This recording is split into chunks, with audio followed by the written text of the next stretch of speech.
Welcome to iDream media. So జనరల్గా DJ sounds ఎక్కువగా వింటూ ఉంటాము. సో ఇదొక ప్యాషన్ అయిపోయింది. అయితే ఇవి మన మెదడు మీద ఎలాంటి ప్రభావాన్ని చూపిస్తాయి? సో రీసెంట్గా వచ్చిన కేసు దీని గురించి ఏం చెప్తుంది? వివరాలు తెలుసుకుందాం. మనతో పాటు ఉన్నారు ప్రముఖ న్యూరో సర్జన్ డాక్టర్ రంగనాథం గారు. డాక్టర్ గారు నమస్తే అండి. డాక్టర్ గారు, జనరల్గా బ్రెయిన్ మీద ఈ ధ్వనులు అనేవి బాగా ఎఫెక్ట్ చూపిస్తాయని ఇంతకుముందు కూడా నేను మీతో ఒక ఎపిసోడ్ చేశాను. అంటే సెల్ ఫోన్ నుంచి వచ్చే ధ్వనులు ఇట్లాగా గట్టి సౌండ్స్. అయితే ఈ డీజే సౌండ్స్ అనేవి చాలా భయంకరంగా ఉంటాయి. నిజంగానే గుండెల్లో ఏదో దడదడగా అనిపిస్తూ ఉంటుంది. వింటేనే చెవులుపోతాయన్న అలా ఫీలింగ్ అనేది ఉంటుంది. అంత సౌండ్స్ని ఎంజాయ్ చేస్తూ ఉంటారు. ఇది ఇప్పుడు ట్రెండ్ అనుకోండి. ఎస్. అయితే ఛత్తీస్గఢ్లో ఏదో ఒక కేసు వచ్చింది. దీనివల్ల బ్రెయిన్లో ఒక ట్యూమర్ వచ్చింది అని అన్నారు. ఏంటి డాక్టర్ గారు? బ్రెయిన్లో ట్యూమర్ కాదండి. విషయం జరిగింది ఏంటి, బ్రెయిన్లో హెమరేజ్ వచ్చింది, రక్తస్రావం జరిగింది. అదేంటి అప్పటికప్పుడే, అది ఏదో కొన్నాళ్ళ తర్వాత ఎక్స్పోజర్ మొబైల్ ఫోన్ లాగా వచ్చిన బ్రెయిన్ ట్యూమర్ లాంటిది కాదు అది. తర్వాత మనం మొబైల్లో కూడా మనం సౌండ్ల గురించి మాట్లాడలేదు, దాని గురించి రేడియేషన్ ఎఫెక్ట్ గురించి మాట్లాడుకున్నాం. ఈ రెండు విషయాలు. ఇప్పుడు మొట్టమొదట ఈ ఛత్తీస్గఢ్లో బలరాంపూర్ అనే ఊర్లో 40 సంవత్సరాల వ్యక్తి సడన్గా అతనికి మెదడు లోపల రక్తస్రావం జరిగింది. దానికి కారణం ఏమిటి అని విశ్లేషణ చేస్తే చాలా ఇంట్రెస్టింగ్గా ఉంది. ఇంట్రెస్టింగ్ ఏమిటంటే, ఆయన 40 సంవత్సరాల వయసు. అతను వృత్తిరీత్యా ఈ డీజే ఏదైతే డిస్క్ జాకీ, డీజే అంటే డిస్క్ జాకీ మ్యూజిక్ అని అంటే అది మిక్సప్, అది అంతా చాలా లౌడ్ సౌండ్, అంటే ప్రజలకు ఉత్సాహం ఆ టైంలో. తర్వాత దాని పర్యవసానాలు ఎంతోమంది లెక్క చేయటం లేదు. సో దాని గురించి మాట్లాడదాం. ఇక్కడ జరిగింది ఏమిటంటే, ఆ మైక్ స్పీకర్ దగ్గర అతను ఏదో ఒక వెహికల్ లోపలికి ఎక్విప్మెంట్ లోడ్ చేస్తున్నాడు, జరుగుతున్నదల్లా అది. ఆయన డీజే గట్ట కాడు. ఆ సౌండ్ ప్రభావం వల్ల మెదడు లోపల సడన్గా అతనికి ఇబ్బంది వచ్చింది. ముందు డిజినెస్ లాగా వచ్చింది, పట్టించుకోలేదు ఏదోలే అని. ఒక 2 రోజులు తలనొప్పి వచ్చింది, వాంతి వచ్చింది. అప్పుడు మరి న్యాచురల్లీ డాక్టర్ గారి దగ్గరికి వెళ్తే ఆ డాక్టర్ గారు సిటీ స్కాన్ చేశారు. సిటీ స్కాన్ చేయగా మెదడులో వెనక భాగం, ఇది ఆక్సిపిటల్ బోన్ అంటారు, ఆ భాగంలో క్లాట్ వచ్చింది. ఆయన బ్లడ్ ప్రెషర్ పరీక్ష చేయగా నార్మల్ ఉంది, తలకు ఎప్పుడు కూడా దెబ్బ తగలలేదు. ఇవి ఎందుకంటే కారణాలు, ఇప్పుడు ఏదైతే మెదడు లోపల రక్తస్రావం జరగడానికి కారణాలు విశ్లేషణ చేసుకుంటే, బీపీ ఉందా, 60-70 సంవత్సరాల వయసా, ఏదన్నా రక్తం పల్చగా అవ్వడానికి యాంటీ కోయాగ్యులెంట్స్, యాంటీ ప్లేట్లెట్స్ మందులన్నీ ఉంటాయి, ఎకోస్ప్రిన్, క్లోపిడోగ్రిల్ లాంటివి, అలాంటివి వాడారా, తలకి కానీ ఈ మధ్య కాలంలో ఏదైనా కొట్లాట్లో కానీ పాల్గొన్నాడా, ఇలాంటివి ఉన్నాయి కారణాలు. ఇవేవి లేవు, 40 సంవత్సరాల వయసు. సో అక్కడ వారు విశ్లేషణ ప్రకారం ఏంటంటే, ఇదే 100% డీజే సౌండ్ ఏదైతే చాలా లౌడ్ మ్యూజిక్కి ఎక్స్పోజ్ అవ్వడం వల్ల మెదడులో రక్తస్రావం జరిగింది. ఇప్పుడు ఈ లౌడ్ మ్యూజిక్ వల్ల ఇబ్బందులు ఏమిటి సంబంధించి, బీపీ పెరుగుతాయని తెలుసు, చెవులో వినికిడి తగ్గొచ్చు, కొంతమంది చాలా ఇరిటబుల్గా ఉంటుంది. ఎప్పుడైనా కానీ వివాహాల దగ్గర, శుభకార్యాల దగ్గర కానీ మైక్ స్పీకర్ కానీ పొరపాటున ఎవరైనా నిలబడితే కొంచెం సేపు వినబడినట్టు అయిపోతుంది. కంటిన్యూస్గా వినేటట్టయితే చెవు పూర్తిగా వినికిడి కూడా తగ్గిపోయే సన్నివేశాలు కూడా ఉన్నాయి. కానీ మెదడులో రక్తస్రావం అనేది ఇంతవరకు జరగలేదు.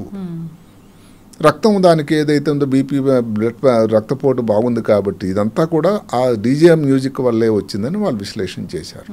సరే, ఇంకొక మాట ఏం చెప్పారు అని అంటే, ఈ భాగంలో వచ్చి అక్కడ మ్యూజిక్ ఎక్కడికి ఎక్స్పోజ్ అయింది, ఆయన వెనకబడి ఉన్నాడు, అక్కడ నుంచి స్పీకర్ ఉంది వెనక, దానివల్ల ఈ భాగంలో ఉంది, పురి భాగంలో అని. దాన్ని ఆక్సిపిటల్ బోన్ అంటారు. వారు ఏంటంటే అది కొంచెం పల్చటి బోను అని. నిజానికి ఏమిటంటే చెప్పుకుంటే పురి భాగంలో 4 ముఖ్యమైన బోన్స్ ఉంటాయి, ముఖ్యమైనవి. ఇది ఒకటి ఫ్రాంటలు, పెరైటలు, ఇక్కడ టెంపరల్, ఆక్సిపిటల్. అన్నిటికంటే దళసరైంది, మందమైంది పెరైటల్ బోన్, ఆ తర్వాత ఫ్రాంటల్, 3వ స్థానం ఆక్సిపిటల్ బోన్. ఆక్సిపిటల్ బోన్ నిజానికి మరీ పల్చటి బోన్ ఏం కాదు.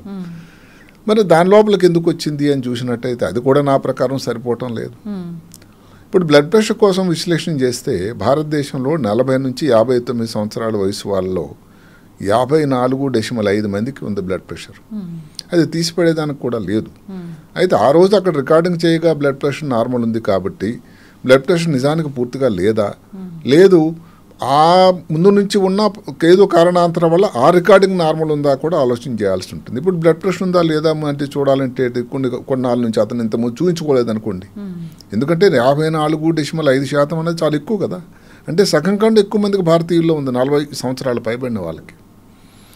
అలాంటప్పుడు ఏంటి, ఏదైనా అవసరమైనట్టు ఛాతీకి చెస్ట్గా ఎక్స్రే కానీ దానివల్ల గుండె సైజు ఏమైనా పెరిగిందా, ఈకోకార్డియోగ్రామ్, ఈసీజీ ఇలాంటి వాటిలో ఏమైనా మార్పులు వచ్చినట్టయితే మెదడులో ఈ మార్పు అన్నది బీపీ వల్లే రావచ్చునని చెప్పడానికి. ఇవేవి మన దగ్గర లేదు కాబట్టి చెప్పడానికి కూడా కొంచెం కష్టంగా ఉంది.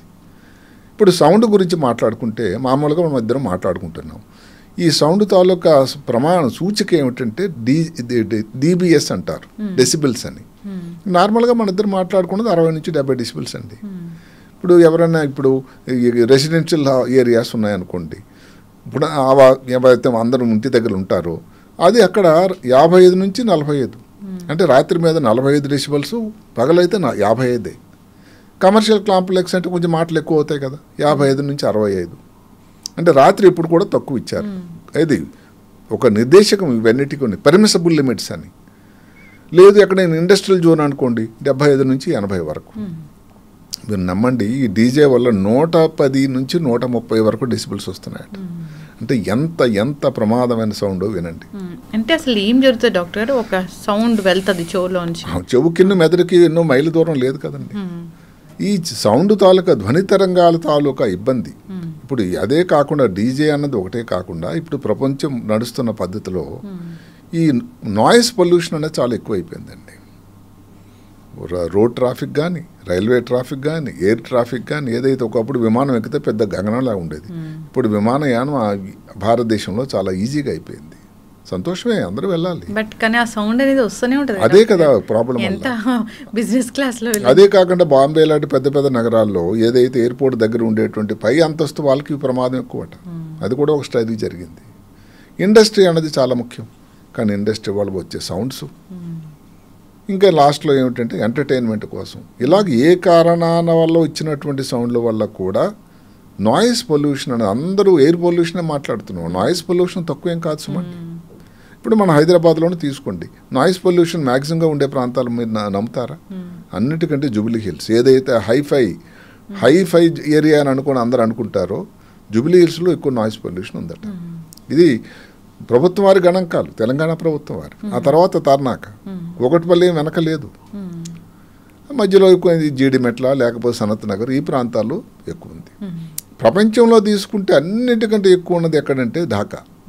ఎందుకంటే అక్కడ ఈ క్లాత్ ఫ్యాక్టరీస్ చాలా ఎక్కువ అండి. ఇండస్ట్రీస్ నుంచి వచ్చినటువంటి సౌండ్ ఏదైతే ఉందో మ్యాక్సిమం అట. రెండో స్థానం అనేది ఇస్లామాబాద్, భారత్, పాకిస్తాన్ అన్నీ కూడా మీద ఈ ప్రాంతంలోనే, ఏషియా ఖండంలోనే. మూడవది ఢిల్లీ. సరే, తర్వాత మన దేశంలో తీసుకుంటే కలకటా, లేకపోతే అసన్సోల్, వెస్ట్ బెంగాల్లోనే జైపూరు, ఇలాంటి ప్రాంతాల్లో కూడా ఈ నాయిస్ పొల్యూషన్ చాలా చాలా ఎక్కువగా అయింది. దీని ఇబ్బందులు తీసుకున్నట్టయితే మనం చెప్పుకున్నటువంటి బ్లడ్ ప్రెషర్ పెరగడం అనేది, ఎందుకంటే అది నచ్చదు, ఇది ఎంతమందికో తెలియకుండానే రక్తం అసలు ఏంటండి అని అందరు అంటారు. మ్యారేజ్లో చాలా ఎక్కువ సౌండ్ పెట్టేశారు, మైక్ దగ్గర కూర్చున్నాను, అసలు నాకు చాలా ఇబ్బంది అయిపోయిందని అంటారు అందరూ. ఆ ఎఫెక్ట్ వల్ల బ్లడ్ ప్రెషర్ పెరగడం కూడా జరుగుతూ ఉంటుంది, చాలా కామన్. చెవులో వినికిడి గురించి కూడా మాట్లాడినాము. ఇరిటబిలిటీ చాలా, అసలు కోపం తాపం ఎక్కువైపోతుంది వాళ్ళు పనిచేసే వాళ్ళందరికీ. ఆ సౌండ్కి రోజు వింటూ ఉండి అదొక్క ఎత్తు అయినట్టయితే డిస్టర్బెన్స్ అవుతుంది కదా. మెదడులో మార్పులు చాలా ఉన్నాయి. దీని గురించి చాలా పెద్ద స్టడీస్ వచ్చాయి. ఫస్ట్ ఈ మనం ఏదైతే ఛత్తీస్గఢ్లో సంఘటన గురించి నేను కొంచెం లోతుగా పరిశీలన చేసి చదివినట్టయితే ఇంట్రెస్టింగ్ మాట ఒకటి వచ్చింది. మెదడులో బ్లడ్ బ్రెయిన్ బ్యారియర్ అని ఒకటి ఉంది. మన కోవిడ్ టైంలో ఈ మాటను చాలాసార్లు మాట్లాడుకున్నాం. బ్లడ్ బ్రెయిన్ బ్యారియర్ అనేది ఒక పొర, అంటే ఒక ప్రొటెక్టివ్ లేయర్, అది ఒక కవచం లాంటిది. రక్తనాళాలు లోపల భాగంలో ఉంటుంది, ఈ రక్తనాళాలు మెదడు లోపల ఉంటాయి. దీనిని బ్లడ్ బ్రెయిన్ బ్యారియర్ అని. అంటే బ్యారియర్ అంటే అసలు పూర్తిగా నిర్భేద్యం అని, కానీ నిజానికి ఇది కాదట, ఒక ఫిల్టర్. అది ఎలాంటిది, ఒక గేట్ కీపర్ అనుకోండి. అంటే ఎవరు వచ్చే వాళ్ళకి గేట్ తెరవడం, వెళ్ళిపోయే వాళ్ళకి గేట్ తెరవడం లాంటిది. ఇది చాలా మంచి ప్రయత్నం కూడా ఏం చేస్తుంది. ఏది అనవసరమైనటువంటి మలిన పదార్థాలను కానీ, అనవసరమైనటువంటి ఏదైనా టాక్సిన్స్ కానీ, క్రిములు కీటకాలను ఏది కూడా మెదడు లోపలికి వెళ్లకుండా చేసేటువంటి ఒక గొప్ప వ్యవస్థ భగవంతుడు అమర్చాడు. అదే కానీ ఏదైనా కారణం వల్ల ఛిద్రం అయిపోయింది అనుకోండి, డిస్ఫంక్షన్ అయిపోయింది అనుకోండి, డిస్రప్ట్ అయిపోయింది అనుకోండి, ఏం జరుగుతుంది? బ్రెయిన్కి ప్రమాదం జరుగుతుంది. ఈ వ్యక్తికి అదేనా కారణమేమో అని నా ఆలోచన. ఇప్పుడు నాయిస్ వల్ల ఏం జరుగుతుంది, ఈ బ్లడ్ బ్రెయిన్ బ్యారియర్ అనేది డిస్రప్ట్ అయిపోతుంది, ఛిద్రం అయిపోతుంది. దానివల్ల మెదడు లోపల ఒక రకమైనటువంటి హెమరేజ్ లాగా రావడం ఇలాంటివి జరుగుతూ ఉంటాయి. ఒక కారణం, అన్నిటికంటే ముఖ్య కారణం అనేది హెమరేజ్, రక్తస్రావం జరగడం. రక్తస్రావం జరగడం వల్ల ఏంటి, దాని లోపల ఉండేటువంటి సెకండరీ చేంజెస్ అని వస్తాయి. రక్తం వెళ్ళింది బ్రెయిన్ లోపల కానీ ఊరుకుంటుందా, లేదు. దానివల్ల వాపు వస్తుంది, ఇంకా మిగతా మార్పులు కూడా వస్తాయి. దానివల్ల కాలు చెయ్యి ఏదన్నా ఇబ్బంది రావడానికి, ఈ వ్యక్తి కాలు చెయ్యి ఏదైనా వీక్నెస్ అయిందని మనకి అక్కడ వచ్చినటువంటి సమాచారంలో లేదు, కానీ అది ఒక ముఖ్యమైన కారణం. ఇంకొకటి స్ట్రోక్. ఈ స్ట్రోక్లో కూడా ఏమిటి, స్ట్రోక్ మామూలుగా వచ్చింది, స్ట్రోక్ రావడం అన్న దానికంటే కాకపోయినా స్ట్రోక్ వచ్చింది అనుకోండి, స్ట్రోక్ రావడం వల్ల ఏమవుతుంది, ఈ బ్లడ్ బ్రెయిన్ బ్యారియర్ అనేది ఛిద్రం అయిపోతుంది. అప్పుడు ఈ స్ట్రోక్కి టీపీఏ అని రక్తం బ్లాక్ అయిపోయింది రక్తనాళాలు అనుకోండి, దానిని తొందరగా తెరవడానికి ఒక రకమైనటువంటి యాంటీకోయాగులెంట్ మందిస్తారు, టిష్యూ ప్లాస్మినోజన్ యాక్టివేటర్ అని. అది కానీ ఏ కారణం వల్ల కానీ ఇవ్వడం కానీ లేట్ అయితే, ఏదైతే మామూలుగా ఇస్కీమిక్ స్ట్రోక్ అంటారు, స్ట్రోక్లో 2 రకాలు, మనం ఇంతకుముందు కార్యక్రమం కూడా చేశాం. అంటే రక్తం ఆగిపోవడం వల్ల వచ్చేదాన్ని ఇస్కీమిక్ స్ట్రోక్ అంటారు. ఈ ఇస్కీమిక్ స్ట్రోక్గా మొదలయ్యి అది హెమరేజిక్ స్ట్రోక్ అయిపోతుందట, అంటే రక్తస్రావం అందులోపలికి వెళ్ళిపోతుంది, అది ఇంకా ప్రమాదమైంది. ఇలాంటి ఇబ్బందులు జరుగుతున్నాయి. అదే కాకుండా ఇన్ఫ్లమేషన్ అండి, మెదడు లోపల వాపు, ఈ టాక్సిన్స్ ఏదైతే నార్మల్గా మెదడు లోపల గట్టి ప్రవేశం కూడా అవకాశం లేనటువంటి టాక్సిన్స్ అనేది, చెడు పదార్థాలు, దుష్పదార్థాలు మెదడు లోపలికి ప్రవేశించి అక్కడ ఉండేటువంటి కొన్ని సెల్స్ ఉంటాయి, మైక్రోగ్లయా అని, ఆస్ట్రోసైట్స్ అని, అవన్నీ కూడా ఓవర్ యాక్టివేట్ అయిపోయి మెదడు లోపల ఉండాల్సిన రక్తం, అంటే ప్రతిదానికి సృష్టికర్త ఏరియాలో ఉండాలి, ఏరియాలో రక్తం కణాలు లోపల ఉండాలని చెప్పాడు ఆయన. రక్తనాళాలు లోపల, అవి బయటకు వస్తే దాని ఇబ్బంది దానికి ఉంటుంది కదా. ఇవే ఈ బ్లడ్ బ్రెయిన్ బ్యారియర్లు తాలూకా ఛిద్రం అవడం వల్ల వచ్చింది. అందువల్ల ఇప్పుడు ఇతనికి కారణాలని బ్లడ్ ప్రెషర్ లేదు కాబట్టి, అదే కాకుండా దెబ్బ తగలలేదు కాబట్టి, కానీ హెమరేజ్ అయితే బ్రెయిన్లో అయింది కాబట్టి, అంటే మనం చెప్పాల్సిందల్లా ఏమిటి, ఈ సౌండ్ వల్ల, నాయిస్ వల్లే వచ్చింది. నాయిస్ వల్ల రావడానికి కారణం ఏంటి అని ఆలోచిస్తే, ఈ బ్లడ్ బ్రెయిన్ బ్యారియర్ అనేది ఏదైతే ఉందో అది ఛిద్రం అయిపోవడం వల్ల, డిస్రప్ట్ అయిపోవడం వల్ల వచ్చినటువంటి విషయం అని నాకు అనిపిస్తూ ఉంది. ఇది మనం నిజానికి దగ్గరగా అనిపిస్తూ ఉంది. అదే కాకుండా ఇప్పుడు సౌండ్ గురించి మనం ఏదైతే వాతావరణం పొల్యూషన్ అనుకోండి, వాయు కాలుష్యం కాదు, నాయిస్ కాలుష్యంగా ఆలోచించినట్టయితే 2 మాటలు, న్యూరోసైకాట్రిక్ డిజార్డర్ చిన్నపిల్లల నుంచి పెద్దవాళ్ళలో కూడా. అంటే ఏమిటి, యాంగ్జైటీ, డిప్రెషను, కోపం, తాపం, జ్ఞాపక శక్తి తగ్గిపోవడం, ఆలోచన శక్తి తగ్గిపోవడం, అదే కాలిక్యులేషన్ కానీ కాగ్నిటివ్ డిక్లైన్ అంటారు, అవి చాలా చాలా ఎక్కువ అవుతుంటాయి. తల్లి గర్భంలో ఉంది, ఈ నాయిస్ పొల్యూషన్ కానీ దానికి లోన్ అయ్యారనుకోండి, వాళ్ళకి పుట్టబోయే పిల్లల్లో వాళ్ళు మార్పులు కనబడుతున్నాయట. అదే కాకుండా ఇప్పుడు కామన్గా ఏదంటే మన భారతదేశంలో 65 సంవత్సరాలు పైబడిన వాళ్ళు చాలా ఎక్కువ మంది ఉన్నారు. పార్కిన్సన్ వ్యాధి అన్నది, ఆల్జిమర్స్ వ్యాధి అని, డీజనరేటివ్ డిజీజ్ అంటాం. అలాంటి ఆల్జిమర్స్ వ్యాధి అన్నది జనరల్గా పెద్ద వయసులో వస్తుందని కూడా మనం అనుకుంటూ ఉంటాం. ఈ నాయిస్ పొల్యూషన్ వల్ల మెదడు లోపల ఉండాల్సినటువంటి ఏదైతే ఉందో టౌ ప్రోటీన్స్ అనేవి ఎక్కువ ఎక్యుములేట్ అయ్యి దానివల్ల కూడా ఆల్జిమర్స్ వ్యాధి రావడానికి కూడా కారణమైంది. అంటే ఏదో ఒక్కదానితో ఆగిపో, బ్లడ్ ప్రెషర్తోనో చెవు వినికిడితోనో కాకుండా ఇవన్నీ విషయాల వల్ల కూడా లోపలికి ఇబ్బంది వచ్చింది. మెదడు లోపల దాని తాలూకా పర్యవసానం ఇంత అంతా కాకుండా చాలా ప్రమాదం అన్నది జరుగుతూ ఉంది. అందుకని భారత ప్రభుత్వం కూడా దీని మీద దృష్టి పెట్టాలి. ఇండస్ట్రియల్ ఇది లేకపోతే ట్రిలియన్ ఎకానమీ ఇంకా దగ్గరలో 2047 కల్లా మనం 3వ స్థానానికో 2వ స్థానానికి ప్రపంచంలో ఆక్రమించాలనే ఆలోచన ఒకటి ఉండేటట్టయితే ప్రజల తాలూకా ఇప్పుడు చూడండి, ఇన్ని ఆరోగ్యపరంగా ఆలోచిస్తే ఎకనామిక్గా ముందు ఉండనటువంటి దేశాలు, మీరు అమెరికా తీసుకోండి, ఇంగ్లాండ్ తీసుకోండి, చైనాలో అయితే మనకు పూర్తిగా వివరాలు రావు. ఎక్కడ కూడా ఇంత నాయిస్ పొల్యూషన్ లేదే, మన దగ్గర మాత్రమే ఉంది. మరి తర్వాత మామూలుగా ఎకానమీ బాగా ఉండేటువంటి బంగ్లాదేశ్లో మొన్నటి వరకు, అంత ఇప్పుడు ఏం జరుగుతున్నది మనం పక్కన పెడదాం, మొన్నటి వరకు మరి ఆ ఎకానమీ చాలా ఒక స్టేజ్లో భారతదేశం కంటే వాళ్ళ జీడిపి ఎక్కువ ఉందన్నారు. అలాగే వియత్నాం, ఈ అన్నింటిలో కూడా నాయిస్ పొల్యూషన్ చాలా ఎక్కువ ఉందట. అందుకని ప్రభుత్వం వాళ్ళు కూడా దాని గురించి కొన్ని చర్యలు తీసుకోవాలి. డీజే గురించి ఎందుకు నేను చెప్పాను అంటే, ఇది ఒక యువతకు ఒక క్రేజ్ అయిపోయింది. ఇప్పుడు ఎక్కడ ఒక సంతోషకరమైనటువంటి ఇది కానీ, లేకపోతే క్లబ్బులు కానీ, పబ్బుల్లో కానీ ఎక్కడైనా డీజే ఒక మ్యూజిక్ ఏదో ఒక లిరిక్ ఉంటుంది, ఆ లిరిక్ మారిపోతుంది, దానికి 4 మిక్సింగ్ అవుతూ ఉంటుంది, గట్టి సౌండ్. ఆ టైంలో యువత ఏంటంటే దాని ప్రభావం అర్థం చేసుకోరు.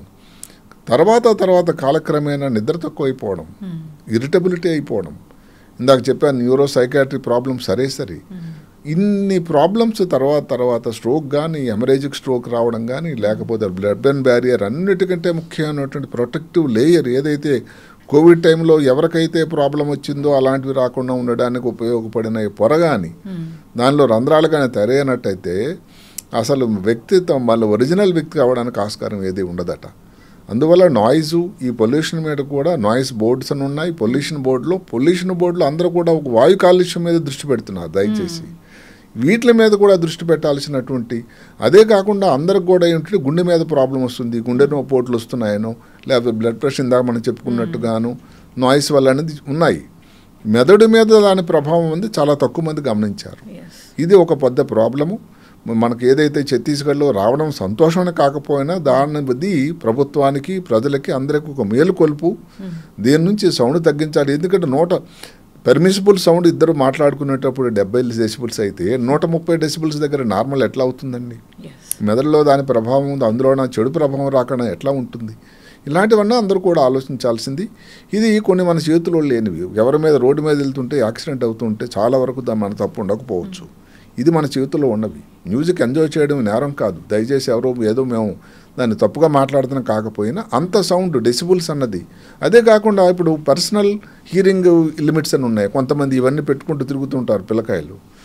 దానికి కూడా లిమిట్ ఉంది. ప్రపంచ ఆరోగ్య సంస్థ ఏం చెప్పారు? 80 డెసిబుల్సే ఉండాలట.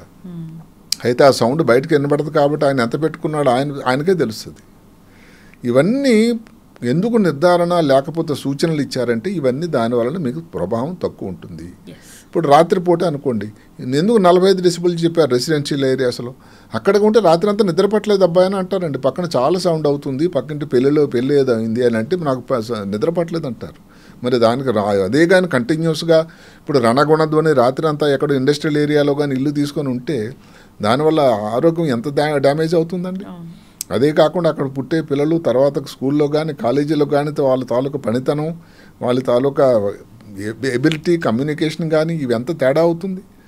ఇవన్నీ అంత ఒక సింపుల్గా ఏదో ఒక విషయంతోనే కాదండి. ఒక మొబైల్ ఫోన్ నేను నిర్ణయించే ముందు ఇది కూడా దానివల్ల తక్కువ ప్రమాదం జరగటం లేదని నా ఆలోచన. ఖచ్చితంగా డాక్టర్ గారు, నిజంగా ఇంత సౌండ్ అనేది గుండె మీద ప్రభావం చూపిస్తుంది, హార్ట్ అటాక్లు వస్తాయని విన్నాము, చూసాము, జరిగినాయి కూడా. అవును. అయితే ఇది బ్రెయిన్ మీద ఈ మధ్య కాలంలో ఎక్కడో ఒక లడ్డు ఒక టీము వాళ్ళు ఎక్కడ హైదరాబాద్లోని ఇంకేదో ఊళ్ళో ఆంధ్రాలోనూ లడ్డు ఆక్షన్ అయిందట, విక్రయం. దాంట్లో ఒకరు గెలిస్తే ఈ అబ్బాయి సంతోషంలో ఇంకా డాన్స్ చేయడం ఆ సౌండ్కి అక్కడే హార్ట్ అటాక్ వచ్చి చనిపోయాడు.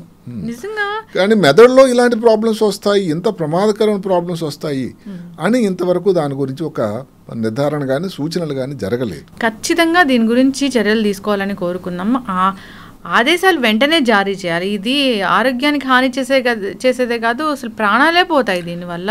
రాత్రి 12-1 గంటల తర్వాత క్లబ్బులు ఉంటాయి లేదు అన్నది ఎలాగైతే ప్రభుత్వం నిర్దేశిస్తున్నారో ఆరోగ్యం లేట్ అవుద్దని, అక్కడ ఉండాల్సిన సౌండ్ శాతం ఆ పక్కన ఉండేటువంటి రెసిడెన్షియల్ ఏరియాస్కి ఏమవుతుంది అర్థం చేసుకోండి. రెసిడెన్షియల్ ఏరియాస్కి క్లబ్బుల్లో మాత్రమే కాదు, రకరకాల పెళ్ళిళ్ళు, ఫంక్షన్స్, ఏదైనా కొన్ని మన మంచి మంచి పండగల సీజన్ అప్పుడు కూడా దాన్ని ఈ విధంగా డీజే, దానికి పోలీసు వారు వెళ్ళి దానికి చేయాల్సిన అవసరం లేదు. ఎవరికైనా వాళ్ళు చేయకపోతే పోలీసు వాళ్ళు రంగంలో దిగాల్సి ఉంటుంది. ఇప్పుడు చాలాసార్లు ఇప్పుడు క్లబ్లు కానీ ఇవన్నీ ఉండే దగ్గరలో రెసిడెన్షియల్ ఏరియాస్ వాళ్ళకి కంప్లైంట్ చేయడం, తర్వాత పోలీసులు వెళ్ళి రంగంలో దిగి దాన్ని వాళ్ళని తగ్గించడం చేయటం అని జరుగుతూ ఉంటుంది. అంటే సౌండ్ వల్ల అప్పటికేదో ఇబ్బంది అనే కాకుండా లాంగ్ రన్ అంటే ఇప్పుడు ఛత్తీస్గఢ్లో వచ్చినటువంటి సంఘటన అందరికీ జరగాలని నేను కోరుకున్న పోయినప్పటికీ దానివల్ల ఇబ్బంది అన్నది తప్పకుండా ఉందని ఇప్పుడు నేను దానిలో పూర్తిగా విశదీకరించిన తర్వాత, ఆలోచన చేసిన తర్వాత, రీసెర్చ్ చేసిన తర్వాత చాలా కాంప్లికేషన్స్ ఉన్నాయి. ముఖ్యంగా బ్లడ్ బ్రెయిన్ బ్యారియర్ కానీ ఇబ్బంది కానీ వచ్చినట్టయితే, న్యూరో ఇన్ఫ్లమేషన్ కానీ వచ్చినట్టయితే ఈ రెండు కూడా చాలా ఇబ్బంది అని కూడా మనకు క్లియర్గా తెలుస్తుంది. ఖచ్చితంగా సార్, చాలా చక్కగా చెప్పారు. ఆలోచన చేయాలని కోరుకుందాం. జనరల్గా ఇలాంటివి ఆరోగ్యానికి హానికరమే. సో డీజే సౌండ్స్ అంటే పెళ్లిలో కూడా మనం చూస్తూ, అవునండి, ఎక్కడ శుభ కార్యక్రమం అయినా, పెళ్ళి ఒకటే కాదు, బర్త్డే అయినా కానీ ఇంకెక్కడ కానీ ఎవరో నిశ్చితార్థమైనా కానీ ఎక్కడైనా కానీ రండి ఆరోగ్యం చెడగొట్టుకుని అన్నట్లుగానే ఉంటున్నాయి. నిజంగా పెద్దవాళ్ళంటే ఓకే ఏమో తర్వాత సంగతి, కానీ మరీ చిన్న చిన్న పిల్లలు ఉంటున్నారు, దానికి వాళ్ళు డ్యాన్స్ ఆడుతూ ఉన్నారు, వాళ్ళ ఆరోగ్యం మీద ఇవి ఎలాంటి ప్రభావం చూపిస్తాయని కనీసం కూడా ఆలోచించలేని పరిస్థితి ఉంది. సో నిజంగా ఇవి చాలామంది పెద్దలు చెప్తూ ఉంటారు అక్కడ ఉన్న వాళ్ళు, అంతంత సౌండ్స్ పెట్టకండి వద్దు వద్దు అని. ఎవరికైనా హార్ట్ ఇష్యూ ఉన్న వాళ్ళు కూడా చెప్తూ ఉంటారు, వార్న్ చేస్తూ ఉంటారు, కానీ ఆలోచించే పరిస్థితి లేదు. అదొక ఆ ఉత్సాహంలో ఏమైందంటే ఇవన్నిటికీ కట్టుబాట్లకన్నీ నీరు కారిపోతుంది. అవును, కానీ ఉత్సాహము ఉండాలి, సంతోషకరమైన సమయాల్లో తప్పకుండా ఎంజాయ్ చేయాలి, ఇది తప్పేం లేదు. దాంట్లో ఒక లిమిట్ ఉండాలి. ఏ రకం ఇదని, ఏదైతే మద్యం సేవించడానికి లిమిట్ అనో లేకపోతే ఇంకో దానికి లిమిట్ అనో, సౌండ్ కూడా అంతే ప్రమాదము అని మనం ఈ ఇన్సిడెంట్ ద్వారా మనం తెలియజేస్తున్నాం. ఎస్, ఖచ్చితంగా డాక్టర్ గారు చక్కటి ఇన్ఫర్మేషన్ అండి. నిజంగా ఆలోచించాలని కోరుకుందాం, ఆ దిశగా చర్యలు కూడా తీసుకోవాలని కోరుకుందాం. ధన్యవాదాలండి. నమస్తే.